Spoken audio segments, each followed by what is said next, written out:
so many times we sit over in the legislature and because you talked about why do we need a law? 10 years ago, I don't think any of us would have thought we needed some of these laws. Right. But common sense has departed the building. And so in so many ways. Along with Elvis. Things that really seemed pretty standard are now like you have to fight for it and say, no, this is what's going to happen. This is the right thing to do. And to protect girls and women, I mean, that's really been a foundation of proper society for quite a while. And, to think that we have to go in and again, nail it down in law, that to make it very, very clear where we stand is quite interesting.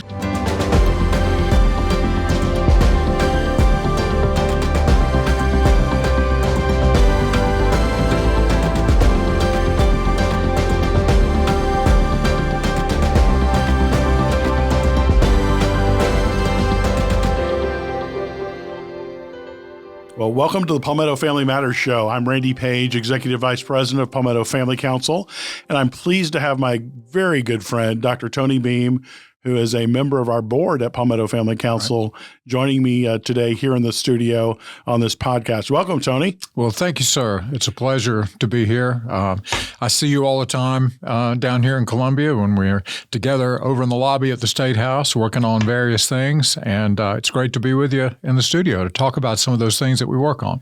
Great. Thank you so much, Tony. And yes, we do get to see an awful lot of each other down here in Columbia, which is funny considering that we really don't live that far apart from each other in the upstate, but we consistently run into each other in a certain building on the second floor in the center of Columbia, South Carolina. Before QT took them out, I knew where all the ice cream cones were, where to stop. And between here and between Columbia and my house, and unfortunately now they're all deep fryers, and I'm thinking, too bad. my wife was very upset about that. Yes, that was one of her favorite things to do as well. Of course, I enjoy ice cream as well, so not to just throw that off on my wife. So, but we're in week 10 of the legislative session. Unbelievable. So, of an 18-week session that feels like it's been 6 sessions wrapped up into one. It really has. We've had so many different things and so many different issues that it feels like, we're playing defense one day, playing offense one day, and then just back and forth sometimes within minutes. And whether we're talking to senators or talking to state reps, there's just a lot going on. And so we're officially more than halfway past the start. So looking towards the end on May the 14th of Sine Die, but really kind of wanted to talk through some of the issues that have been going on at the State House. Obviously, we're not going to get through an exhaustive list today because I don't think y'all want to sit here and listen to us talk for hours.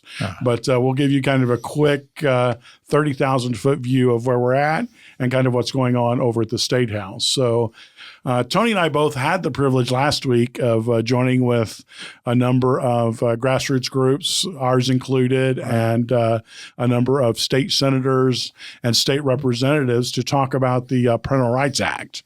And so that had passed the House overwhelmingly. I think it only had one dissenting vote, if I remember correctly. That's correct. And so it is sitting over in the Senate waiting for some action on the Senate side.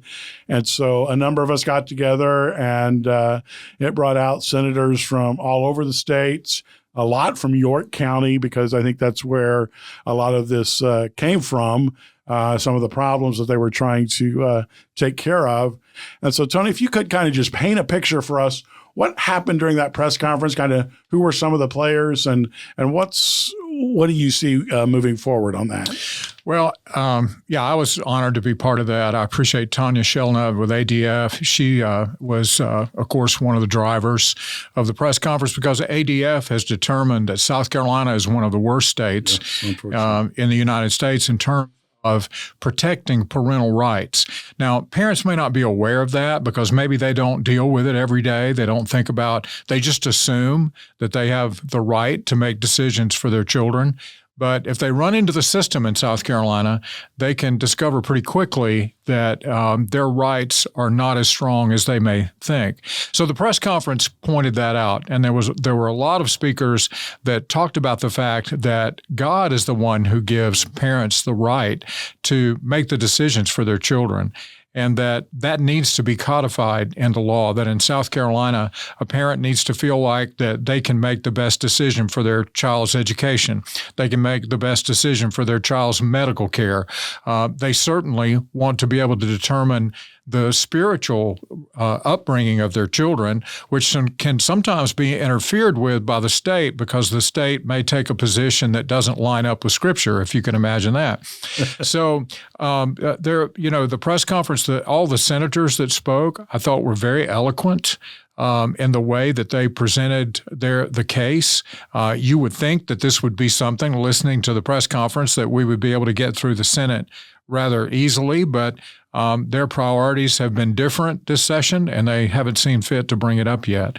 So I'm just hoping that all of us coming together the way that we did from the different groups. Moms for Liberty played a pretty significant role in that press conference. I think with Palmetto Promise, yes, they were there as well. Right. And so hearing and seeing everything that they had to say, I think we had some good forward momentum, and we're just trying to follow up with that to see if we can get the Senate to give this bill a hearing over there. Absolutely. Yeah, that's a good description of what happened that day, and because it was a really busy day. It was. Because we literally went from the Capitol building back to the Gressett building for a hearing on the Student Physical Privacy Act. Right. And so it was a lot of the very same people that were there at the press conference walked over, and we got there just before it started.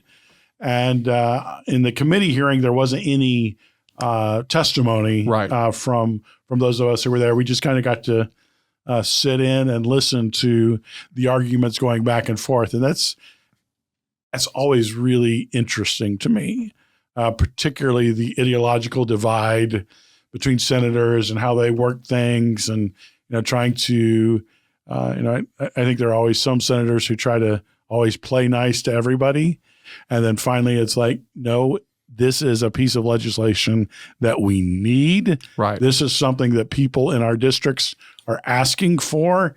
Let's move on it. We can argue about the finer points on the floor. And so I think that was one thing that we saw, kind of play out there.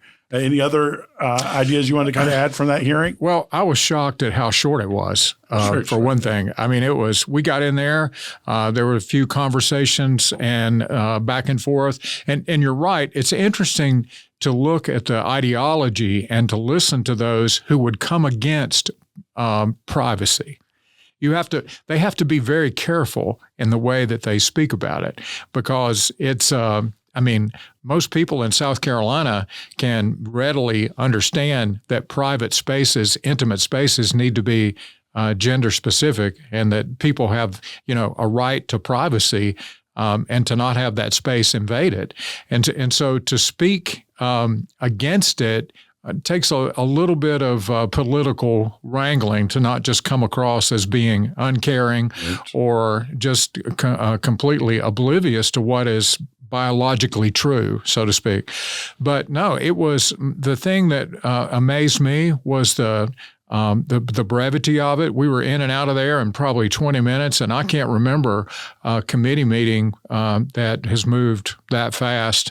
Usually, even if there's just one topic, usually there's more discussion than that. But hopefully that's a sign that this is a bill that has a lot of support, and it's a common sense bill. And it is something that South Carolina needs. People may be asking the question, why do we even need an extra law to make sure that female space is protected space in our state? And it's because of the cultural climate that we live in. We do need those laws because there are people who believe that it's that people should be able to do whatever they want and to occupy any space that they've decided sort of is to their orientation. And so we need to make sure that we have a good law on the books to protect it. So I hope it's going to pass. Absolutely. And I think, those two bills combined really do help move South Carolina forward in a good way. And I think, so many times we sit over in the legislature and because you talked about why do we need a law? 10 years ago, I don't think any of us would have thought we needed some of these laws. Right. But common sense has departed the building. And so in so many ways, along with Elvis, things that really seemed pretty standard are now like you have to fight for it and say, no, this is what's going to happen. This is the right thing to do. And to protect girls and women, I mean, that's really been a foundation of proper society for quite a while. And, to think that we have to go in and again, nail it down in law, to make it very, very clear where we stand is quite interesting. Yeah, I hear the argument I hear a lot from some lawmakers who don't want to go down this path is that, well, you've got a solution here looking for a problem. We don't have this problem in South Carolina. Well, first of all, I think that's false. Correct. I think we do have this problem. But in the other place I try to take them is, if you own property down at the coast, when do you go down and board that property up? Do you wait until after the hurricane comes through, or when there's a hurricane warning, or you see the signs that the weather is about to change, do you go down and take precautionary steps to protect your property? Well, of course, you go down, you board up the property ahead of time. That's when the protection comes, because it's certainly not going to help you afterwards. And if you look at the culture, when you look at the wind of the culture and the storms that we see in the culture politically and socially and otherwise, South Carolina needs to be putting up protections for the most vulnerable. Absolutely. Well, another topic that, I didn't think we'd really be talking about much in South Carolina either, but as I opened the show and said that we seem to have put 6 sessions into one, that, here we're talking about weed in a can. Right. And, I've learned more about THC and Delta-9 and all these different things that when they first started crossing my desk and through email, and I'm like, what is this? What is that? How does that work? And so there's been a good bit of, movement in both the House, and they kind of suspended where they were because they had 2 different bills, one that would highly regulate and then one that would ban. So those are kind of just sitting there right now. And then on the Senate side, they had attached, a monster amendment to another bill that had passed the House overwhelmingly. And then, this past week, Senator Cash had introduced an amendment to ban. And both he and Senator Garrett did, I think, a phenomenal job. They did. Of presenting the case there. So, Tony, if you could kind of, for those of our listeners who may not know, what is THC? Right. What are we talking about, number one? And then kind of just generally, where are we legislatively right now? Well, the way we got into this mess, you have to go all the way back to 2017 or 18. I think it was 17. Yeah. The Farm Bill, which opened up a loophole. The agricultural part of the Farm Bill allows for the production of hemp, and it allows for cultivating up to 0.3% of hemp products. And one of the products that comes from hemp is THC. Now, hemp generally is not an intoxicant, which was, I think, the intent. But because hemp contains THC, if you can take up to 0.3% of it, then THC is THC, whether it comes from cannabis or hemp or wherever it comes. It is the intoxicating factor in marijuana. It's what makes people want to smoke it, eat it, drink it, do whatever. So because of that loophole, then this bill comes along that would allow up to 5 milligrams of THC, and in some cases, I believe they've said up to 10 milligrams to be infused in soft drinks. And now the question is, are we going to add gummies as this debate goes forward? And here's the thing.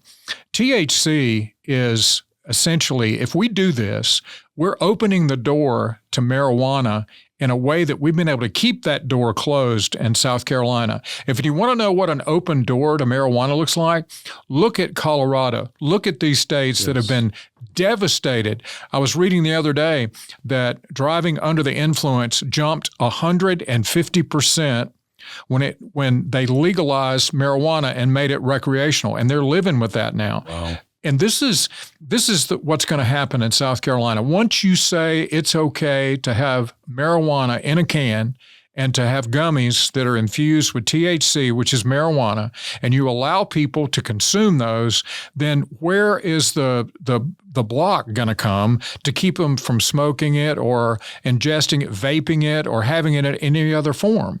And so this is a big deal, and I think a lot of people are missing it. Now, the argument is that it's already happening. Is that true? Yes. So we have a problem in South Carolina. We have people going into these convenience stores and getting THC that's unregulated, so to speak.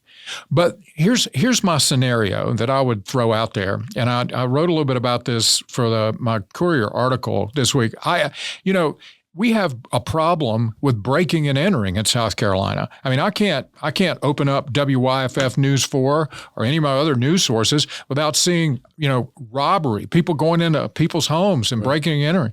So that's going on in South Carolina. So maybe we should regulate it. Would anybody in their right mind come back and say, well, we got a certain amount of breaking and entering going on. So really, I guess what we need to do is try to make that as strictly regulated as we can. We're going to put a lot of, No. We want laws against breaking and entering, and we want those laws to be enforced. Yes. And so with something like THC, we need laws that say, because this is bad, this is another avenue.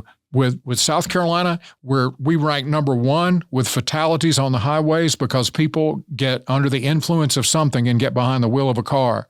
And now we're going to open up a door where you can walk into a convenience store and get another product that's going to do the same thing.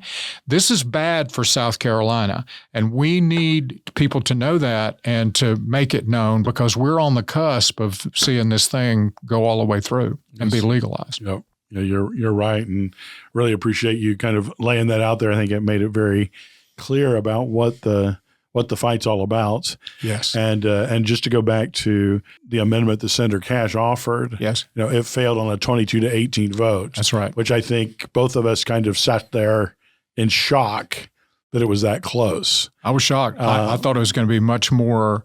I thought the pro THC forces were actually going to win that bigger. Right. Yes. And so I think we had an opportunity. I think we were able to influence that vote. Yes. We just couldn't quite get it over the hump. Right. And some people that, quite frankly, were surprising to us that were refused to vote for the ban. I don't understand, but it is, as they say, it is what it is and where it is at the moment. That's right. Very good. And obviously, there's going to be more to happen on this bill. Yes. And so we'll be back both through our Capital Connection and on the podcast to keep everyone up to date on what's going on. But every 2 years, something happens in South Carolina called candidate filing. And so candidate filing opened earlier this week at noon on Monday. And we had a number of candidates across the state file to run for office, everything from U.S. Senate to governor to education superintendent to attorney general, and then all 124 state house seats are open. Right. So everyone's kind of scrambling to get this done because they have to file before noon on March the 30th. So that's kind of the filing period. The interesting thing this year is, as you look at the legislative session and then you lay on top of it that we've not voted, not that the governor's office hasn't been open for 10 years, that the attorney general has been there will be 16 years.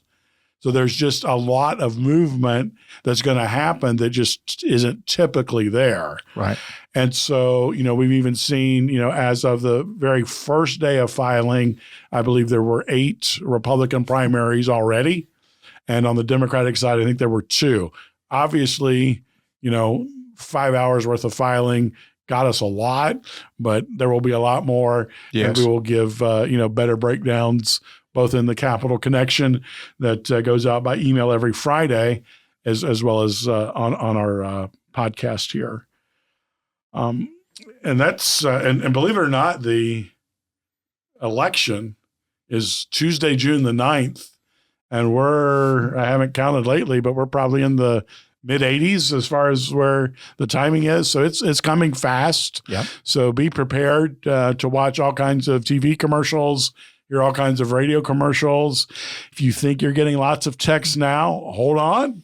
It's coming. Oh, yeah. It's coming fast. Well, and people need to realize in South Carolina, still being a strong Republican state, these primaries are likely going to determine Correct. the outcome in November. Not guaranteed, but most probably. So think about that. I mean, you're thinking about some of the top office in the state. Yes. The governor's office is going to. It's that question may be decided in June.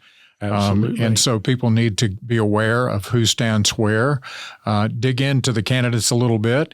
This is a major transition. Governor McMaster has been there for a long time. Yes. He has been a friend for the most part, really, I'd say, just about every part, Right. to conservative causes that we both care about. And so the decision to who's going to sit in that seat for the next 4 years and power of incumbency maybe for the next 8 years is consequential. Absolutely. And you make a good point there.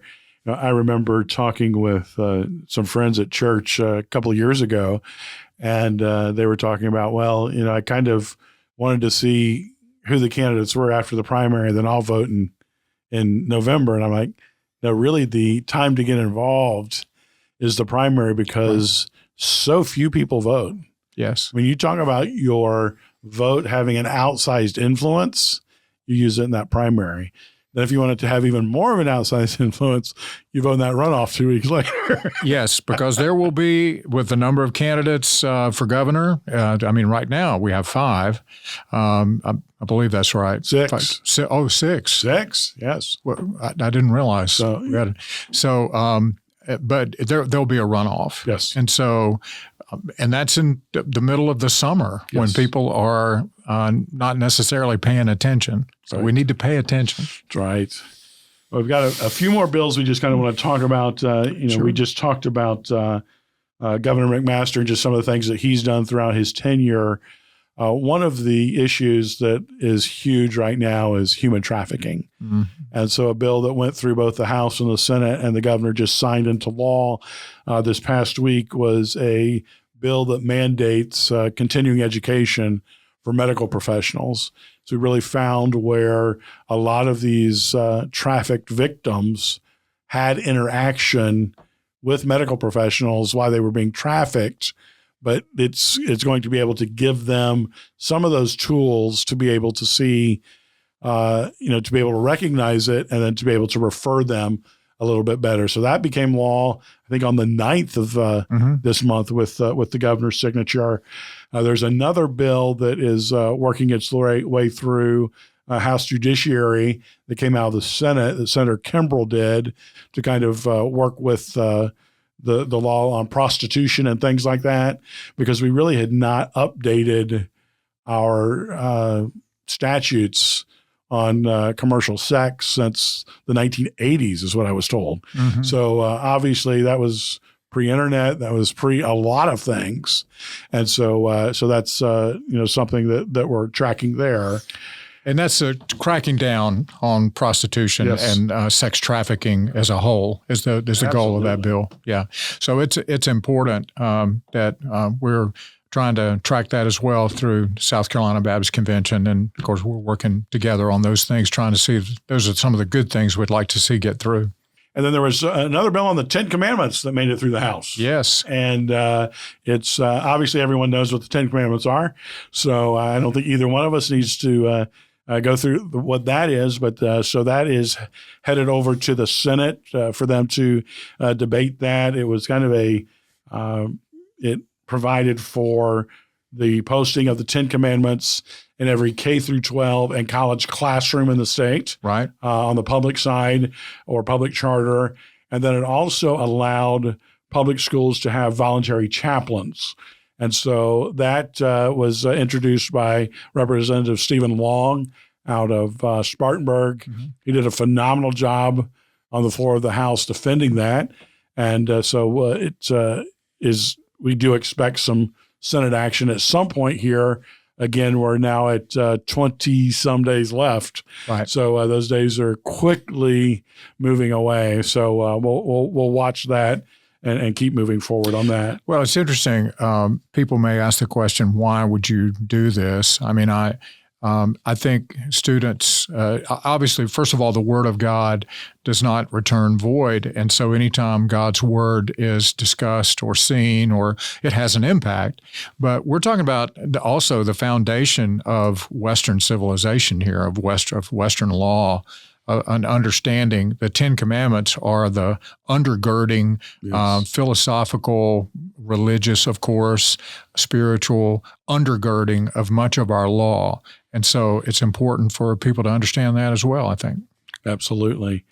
Well, the last bill I really want to talk about, we've talked about that there were a number of gambling bills out there, and the one that seems to still have a good bit of life, we've not seen it rear its head lately, but again, you got 20 some days to watch it rear its head, is the online sports betting bill. Right. And the interesting thing to me on this is really seeing how much mainstream media has come after this. That in a lot of ways, they're looking at the addiction, they're looking at all of the bad things that go along with that. Yes. How it's very predatory, particularly among young men. That I think 72% in one thing I saw that, it's young men that are doing this. And then to listen to, I think it was CBS Sunday Morning where Ted Koppel was, talking to these three young guys. And, one of them talked about how he contemplated suicide. Right. And it just really has such a huge tie to that, whether it's, suicide or suicide ideation. And then the other one was talking about how he was so addicted, but with all of these micro bets, which, I'm having to learn all these terms because, the micro bet is, let's say in basketball, say, okay, is Tony going to make, that free throw? Yes or no? You can literally bet on that. Right. You can bet on who's going to make the next foul. And so completed pass. It's crazy. It is. And then you see, how the players are getting ensnared with it, both professionally, collegiately. And then, he was talking about he would take his phone, his literal phone, into his shower so he didn't miss a bet. Right. And obviously you've written extensively on this and you actually testified. Kind of paint the picture of, where we are here in South Carolina and what do you see moving forward? Well, this is another case where the argument is that this is already happening, so we need to regulate it. Well, it is happening, but it's illegal. And the way people, of course, I don't know if I want to talk about the way people get around it, right. But there is a way to get around it. Right. And some people are doing that, but that just raises the question all the more that we need to be strengthening the laws that protect us from the things that are addicting and destructive for individuals. I talked about Kavita Fisher of the Wall Street Journal, talked about her. She's a young professional, and she's actually a healthcare professional, someone who understands the psychology of being addicted to something, to a substance or to an activity. And she got addicted to online sports wagering to the point, or online wagering, sports wagering, to where she won $500,000, wow. Lost it, and then lost it. She was way in debt, won enough to pay off her debt and walk away with a pretty good chunk of money. And within 24 hours, she actually said to the Wall Street Journal, I knew that what I was doing was destructive and I could not stop myself.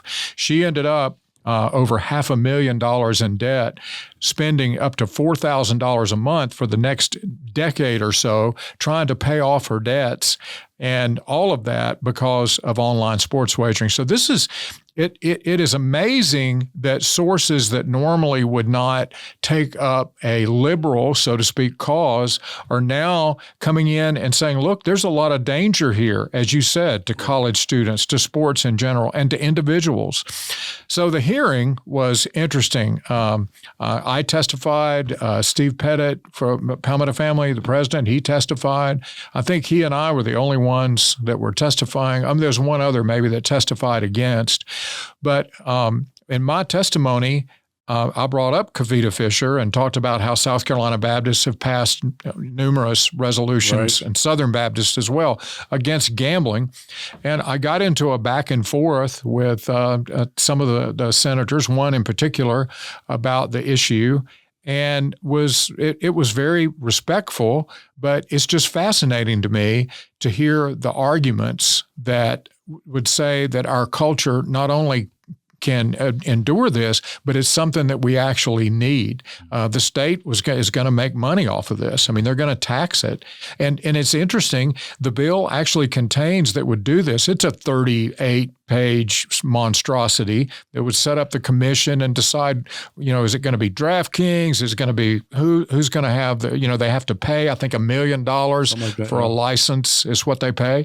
And the state gets 7%, but a certain percentage of that, and they're going to use it for infrastructure in the different counties, which is always the thing. Right. But a certain percentage has to go in order to pay for rehab programs for the people that are going to end up in those programs. Mm-hmm. And to me, it doesn't make sense to build a hospital at the bottom of the cliff. Why not just put a fence up at the top so that people are not continually going over? We don't need this in South Carolina. Sure. And so we need people to be aware that it will change the culture. It will put pressure on college athletes. It will change people. I mean, when people get addicted to this, they do things, domestic abuse, financial bankruptcies they rise in areas where gambling is embraced. There are just a lot of natural bad consequences that follow any form of gambling. That's right. Well, Dr. Tony Beam, thank you so much for joining us today. Thank you for having me. And so pleased to have those who are watching or listening to our podcast today. Thank you for joining us. On behalf of all of us at Palmetto family, have a great day. God bless.